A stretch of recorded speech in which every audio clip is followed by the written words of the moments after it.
Number 25, find the value of y, so the line passing through these 2 points has this given slope. Okay, ignore this for a second. If I asked you to find the slope between those 2 points and used your slope formula, rise over run, rise is the difference in y's, run is the difference in x's, we would take our y coordinate minus our y coordinate. Now you can do y minus 1 or 1 minus y, it doesn't really matter. Maybe I'll go 1 minus y. And then you have to go the same direction with your x's, so negative 2 minus 0.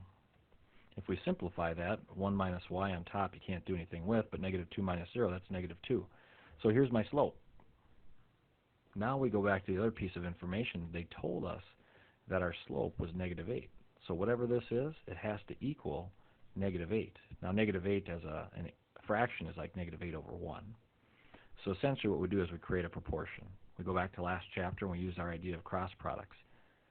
This cross product, negative 8 times negative 2, has to be equal to this cross product.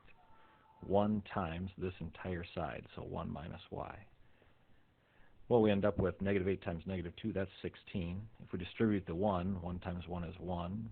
1 times negative y is negative y. That makes sense. 1 times anything is itself. Now if we fence post this, we subtract 1 on both sides.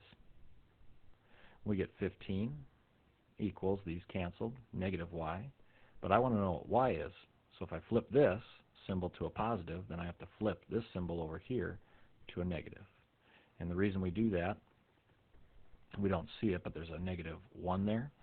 So how do you cancel out times negative 1? Well, you divide by negative 1. Do it to one side, do it to the other. Negative 1's cancel. We get y equals 15 divided by negative 1. We get that negative 15.